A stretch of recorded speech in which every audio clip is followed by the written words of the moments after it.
आज ही Doubtnut app download करें। Doubtnut पर होगा अब आपके सभी मैथ्स, केमिस्ट्री, फिजिक्स और बायोलॉजी डाउट्स का सफाया।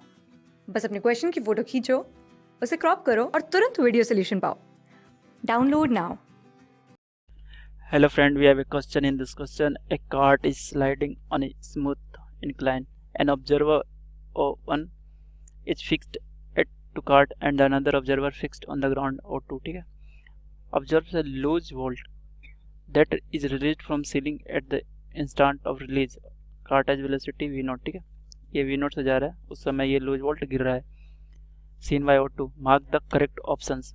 है ना, कह रहा है कि कौन सा ऑप्शन सही होगा. तो सबसे पहला ऑप्शन क्या दे रखा है, trajectory of bolt for O1 is. O1 के रिस्पेक्ट में बात करेंगे, देखो क्या होगा इनिशियल. तो जब बोल्ट होगा इसका क्या होगा, ये v0 से जाएगा इधर, है ना, और इसी फ्रेम में है, तो एर v रिलेटिव भी क्या होगा, 0, है ना, क्योंकि ये भी v0 से जा रहा है और एक्सेलरेशन भी दोनों का सेम ही होगा इनिशियल. तो क्या होगा, ये A1 पैराबोला नहीं होगा, क्या होगा, स्ट्रेट लाइन हो जाएगा, है ना. ये हमारा आंसर नहीं होगा. ठीक है, क्यों, क्योंकि ये भी देखो v0 से जा रहा है, ये जस्ट गिरेगा तो एक्सेलरेशन भी सेम ही रहेगा जस्ट, है ना. तो trajectory of bolt for O2 is straight line inclined at an angle theta.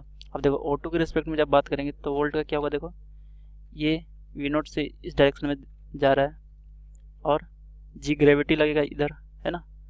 तो ये क्या होगा, O2 के रिस्पेक्ट में ये पैराबोला बनाएगा ना, स्ट्रेट लाइन नहीं होगा. ऐसे लिखते हैं ना, ये प्रोजेक्टाइल का केस बन जाएगा एक तरह से, है ना. जब कोई एंगल से एक्सेलरेशन का हो तो क्या होता है, पैराबोलिक पाथ हो जाता है. इसका देखो दो कंपोनेंट लेगा, ये देखो इसके बीच में कुछ एंगल बन रहा होगा, है ना. अब इसका एंगल को हम पता करने के लिए क्या करेंगे, देखो क्योंकि ये हुआ ना, जी इधर लगा, ठीक है, ये जी इधर लगेगा, तो ये जो यहाँ पे ये जो थीटा होगा ये थीटा हो जाएगा, है ना. ये तो ये कितना हो जाएगा, 90 माइनस थीटा, है ना. यहाँ पे जो इसके बीच में जो एंगल होगा 90 माइनस थीटा, दोनों के बीच में एंगल है ना. तो हम क्या लिखते हैं, S equal to u t plus half a t square.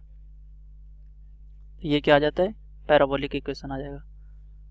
तो trajectory of bolt O2 is straight line in और trajectory of bolt for O2 in is straight line नहीं, trajectory of bolt for O1 is straight line.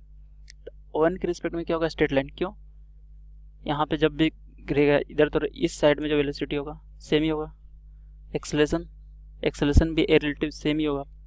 फिर इस direction में सिर्फ velocity का change होगा. इससे क्या होगा, S इक्वल टू क्या लिखते हैं, V रिलेटिव इंटू टी. ये क्या बात कर फॉलो करेगा, स्ट्रेट लाइन. तो हमारा आंसर डी हो जाएगा. Thank you. क्लास 6 से 12 से लेके नीट, IIT, JEE मेंस और एडवांस के लेवल तक 10 मिलियन से ज्यादा स्टूडेंट्स का भरोसा. आज ही डाउनलोड करें डाउटनेट ऐप या व्हाट्सएप कीजिए अपने डाउट्स 8400 400 400 पर.